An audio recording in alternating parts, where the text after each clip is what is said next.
Dans cette dernière vidéo du chapitre calcul de primitives, on va passer en revue quelques techniques classiques de détermination de primitives. Donc la première, c'est quand vous avez à calculer ce type d'intégrale où il y a à l'intérieur une fonction qui est le produit d'un polynôme avec une exponentielle. Par exemple, quand je dois déterminer une primitive de t carré moins 3t plus 1 fois exponentielle t, eh bien, l'idée, c'est de faire des intégrations par parties successives. Donc ici, vous avez deux fonctions, le polynôme et l'exponentielle. Et en fait, on va toujours dériver l'expression polynomiale, donc ça va me donner 2t-3 ici, et primitiver, entre guillemets, l'exponentielle. Ici, ça me donne exponentielle t. Je me retrouve avec l'intégrale de 2t-3 fois exponentielle t à calculer. Eh bien, je recommence. Je refais une intégration par partie dans cette nouvelle intégrale en dérivant toujours l'expression polynomiale. Maintenant, je n'ai plus que 2. Et en primitivant l'exponentielle, toujours. Donc, ça me fait 2 exponentielle t. Et je vais donc avoir l'intégrale de 2 exponentielle t à calculer. Et maintenant, je sais déterminer une primitive de ceci. Donc on retient, l'idée c'est de faire des intégrations par parties successives en dérivant systématiquement l'expression polynomiale et en intégrant l'exponentielle. Deuxième technique classique, c'est quand on doit déterminer une primitive d'une fonction qui est du type cosinus de at à la puissance n, sinus de bt à la puissance n. Par exemple, vous devez déterminer une primitive de la fonction qui at associe cos carré t fois sinus de t. Et bien là, l'idée c'est de linéariser. On linéarise et on va se retrouver avec une combinaison linéaire de cosinus et de sinus. On va se retrouver avec des fonctions du type a cosinus kt ou b sinus kt, mais dans tous les cas, en fait, on sait déterminer une primitive de ces fonctions. Donc voilà l'idée, on linéarise. Troisième technique, c'est quand vous devez déterminer une primitive d'une fonction du type cosinus quelque chose ou sinus quelque chose fois une exponentielle. On l'a déjà vu dans une précédente vidéo, ici la méthode, elle consiste à se ramener à une exponentielle complexe. En interprétant en fait cosinus bt comme la partie réelle de exponentielle ibt. Et donc en mettant ce nombre-là dans la partie réelle, puisque ça c'est réel, on se retrouve à déterminer une primitive de la partie réelle de exponentielle a plus ibt. Eh bien, on va déterminer une primitive de cette fonction-là, de cette exponentielle complexe-là, puis de prendre la partie réelle. Parce qu'on sait qu'une primitive de la fonction qui at associe exponentielle de a plus ibt, bah c'est tout simplement la fonction qui at associe 1 sur 1 a plus ib fois l'exponentielle. Et donc maintenant, il faut juste passer à la partie réelle. Donc voilà l'idée, on se ramène à une exponentielle complexe. Dernière technique classique, qui est la plus difficile, c'est quand on doit primitiver quelque chose du type at j'associe 1 sur at carré plus bt plus c. C'est-à-dire ici, en fait, l'inverse d'un polynôme de degré 2. Commençons par essayer de comprendre à quoi ressemblent ces fonctions, qui sont des inverses de polynômes de degré 2.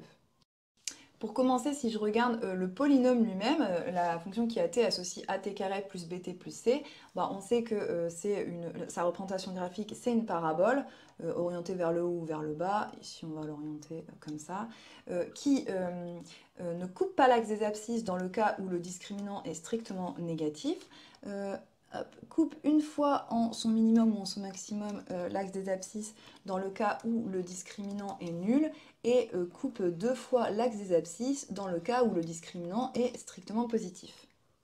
Voilà grosso modo les 3 allures possibles de mes courbes. Maintenant regardons ce qui se passe quand j'inverse en fait ces fonctions.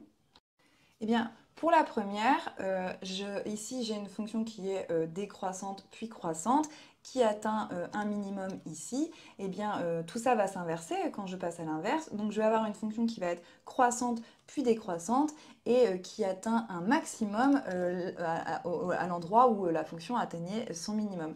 Elle tend vers plus l'infini, en plus l'infini et en moins l'infini. Donc celle-ci va tendre vers 0. Donc je vais avoir en fait quelque chose qui va ressembler à ça.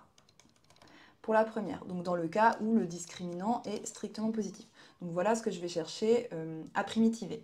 Ensuite pour la deuxième, là j'ai une valeur d'annulation de mon polynôme, donc quand je passe à l'inverse, en fait, je vais avoir quelque chose qui tend vers plus l'infini, en fait, quand x va tendre vers t0, donc je vais avoir une asymptote verticale. Ici, ma fonction est toujours positive, elle est décroissante puis croissante, donc je vais avoir une fonction qui est croissante puis décroissante et dont les limites s'inversent. Ici, la limite en moins l'infini, c'est plus l'infini, donc je vais avoir une limite égale à 0 en moins l'infini, et je vais avoir quelque chose qui va tendre vers plus l'infini quand t se rapproche de t0, puisqu'ici, quand t se rapproche de t0, eh bien, je me rapproche de 0 en étant strictement positif. Et je vais avoir exactement la même chose de l'autre côté. Donc voilà ce que je vais avoir comme type de fonction dont on doit déterminer la primitive. Donc ça, c'est le cas où le discriminant, il est nul. Maintenant, le dernier cas est le plus compliqué. Ici, j'ai deux valeurs d'annulation de mon polynôme, donc je vais avoir deux valeurs interdites pour ma fonction, et en ces valeurs, je vais avoir des limites infinies, puisque on a le dénominateur qui tend vers 0, donc je vais avoir en fait deux asymptotes verticales. Okay, ici, à gauche de T1, ma fonction elle est positive, donc quand je passe à l'inverse, je reste positif. Elle tend vers plus l'infini en moins l'infini, donc je vais avoir une limite égale à 0 en moins l'infini. Et quand je me rapproche de T1, eh bien, ma fonction tend vers 0 par valeur strictement positive, donc je vais avoir quelque chose qui va tendre, quand je passe à l'inverse, vers plus l'infini. Ici, c'est pareil, sauf qu'en me rapprochant de T1 de l'autre côté, eh bien, je me rapproche de 0, mais en étant strictement négatif, donc je vais avoir quelque chose comme ça. Hop. Ici, ma fonction admet un minimum, donc elle va admettre, l'inverse va admettre un maximum, ici. Hop. Je vais avoir quelque chose qui tend pour la même raison quand t se rapproche de t2 en étant plus petit vers moins l'infini. Et enfin, de l'autre côté, je vais avoir quelque chose de symétrique, donc quelque chose qui ressemble à ça. Donc il faut bien comprendre que quand... Donc ça c'est le cas, pardon, le delta strictement positif. Donc il faut bien comprendre que quand vous avez à primitiver ce genre de choses, bien en fait, regardez, en fonction du signe du discriminant, c'est pas du tout les mêmes fonctions. Okay, le discriminant négatif, le discriminant nul et le discriminant strictement positif, ça change tout. Donc il va bien falloir séparer les cas. Donc on va regarder comment on fait en fonction du signe du discriminant.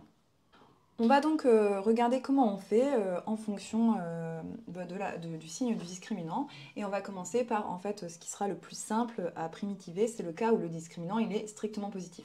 Donc finalement c'est ce genre de fonction que vous avez à primitiver ici. Alors comment on fait? Dans le cas où le discriminant est positif, vous savez que votre polynôme se factorise de cette manière. A facteur de t-1 facteur de t-2, où t1 et t2 sont les deux racines du polynôme. Eh bien, ce qu'on va faire en passant à l'inverse, c'est ce qu'on appelle une décomposition en éléments simples. On va pouvoir écrire 1 sur le polynôme comme une constante sur t-1 plus une constante sur t-2. En fait, il faut juste trouver les constantes qui font que quand je remets au même dénominateur, eh bien, j'ai bien cette égalité. Une fois qu'on a fait ça, eh bien c'est bon parce que ces deux fonctions-là, je vais pouvoir les primitiver.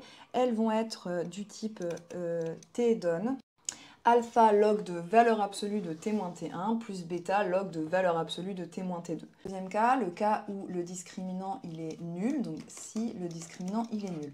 Dans ce cas, le polynôme possède une racine double, je peux le factoriser et ça va s'écrire sous la forme a facteur de t-0 au carré.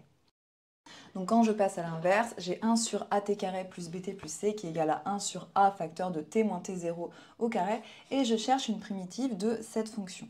Et bien ici, on reconnaît à une constante près u' sur u au carré, et on sait que ça se primitive en moins 1 sur u. En effet, quand vous dérivez 1 sur u, ça vous fait moins u' sur u carré, donc je mets le moins pour compenser. Ici, le u, c'est t moins t0, u' vaut 1, donc en fait, quand je cherche une primitive de ceci, je mets le moins pour compenser. J'ai a qui est une constante, c'est donc moins 1 sur a facteur de t moins t0. On va voir le dernier cas ensemble, qui est le plus difficile, qui est le cas où le discriminant il est strictement négatif, c'est-à-dire le cas où votre polynôme ne s'annule pas, n'admet pas de racine. Donc on ne va pas pouvoir le factoriser, c'est pas comme ça qu'on va s'en sortir. Je vais prendre un exemple de polynôme qui vérifie ceci. Si je regarde le polynôme t carré plus 1, il est bien de discriminant strictement négatif parce que celui-ci ne s'annule jamais sur R. Alors pourquoi je prends ce polynôme?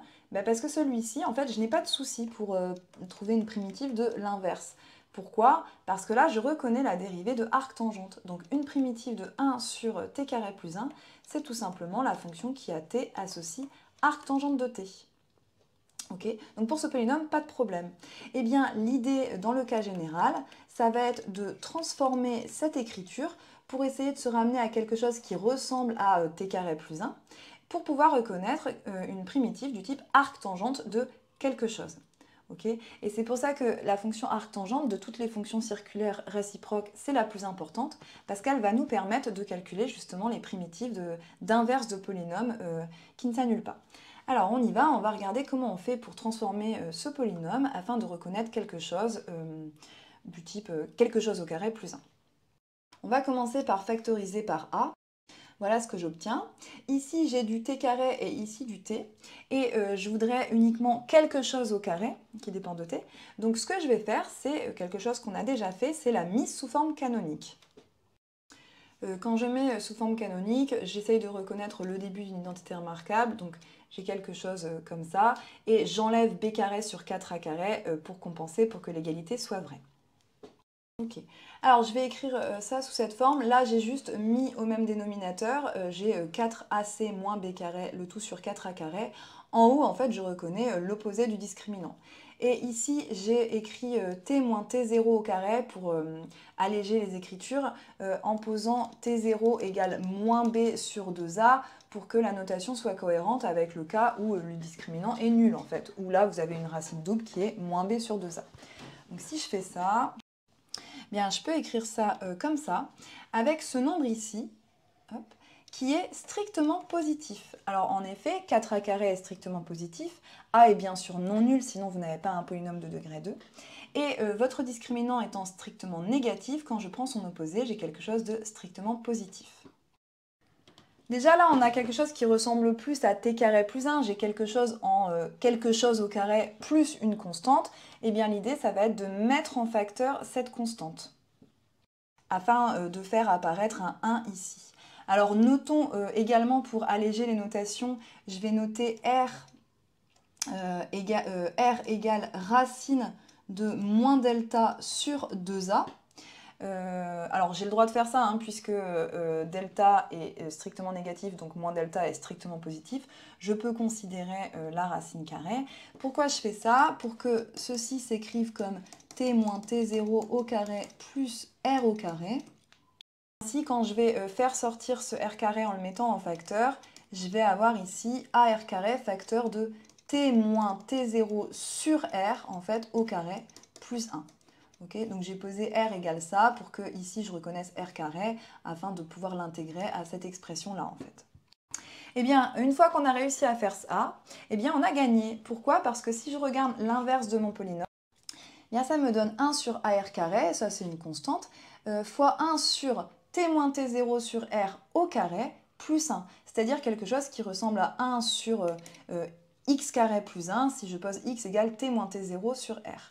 Donc je sais que je vais pouvoir trouver une primitive de ceci et que cette primitive, elle va être en arctangente de x. Alors il faut juste réfléchir, donc vous commencez par l'écrire, ensuite on réfléchit, qu'est-ce qui va se passer quand je vais redériver ça? Eh bien il va y avoir une constante qui correspond à la dérivée de la fonction qui est à l'intérieur qui va sortir, c'est-à-dire ici 1 sur r. Donc je n'oublie pas de multiplier par r pour compenser. Et voilà comment on fait pour déterminer une primitive. On va regarder ensemble un exemple là, de ce dernier cas qui est quand même le plus compliqué. Je vais vous demander de déterminer une primitive sur r de la fonction qui a t associe 1 sur t carré plus 6t plus 13. Alors on va commencer par regarder le polynôme t carré plus 6t plus 13 et calculer son discriminant. Alors quand je calcule le discriminant, je trouve moins 16 qui est bien strictement négatif. Et ça me permet également de pouvoir justifier que ce polynôme ne s'annule pas, donc là, il n'y a pas de valeur interdite à cette fonction, elle est bien définie sur R et continue, elle admet donc bien une primitive. Alors on a vu que la technique pour trouver une primitive, c'est de mettre sous forme canonique ce polynôme. Allons-y, on va reconnaître ici le début d'une identité remarquable. C'est le début de t plus 3 au carré et il faut que j'enlève 9 pour compenser. Je me retrouve donc avec t plus 3 au carré plus 4. Maintenant, je factorise par 4 pour faire apparaître quelque chose du type quelque chose au carré plus 1. Ok, et je vais également intégrer ce 4 au carré en l'écrivant comme 2 au carré. Donc je peux écrire que c'est... Voilà, et bien ici j'ai exactement la forme que je désirais. J'ai une constante fois quelque chose qui dépend de t au carré plus 1. Ainsi, pour tout t dans R, je peux écrire l'inverse de mon polynôme comme 1 quart fois 1 sur t plus 3 au carré plus 1. Et bien je peux reconnaître directement une primitive de cette fonction. C'est la fonction qui à t associe, alors je réécris ma constante ici 1 quart, fois, je sais que ça va être en arctangente de t plus 3 sur 2.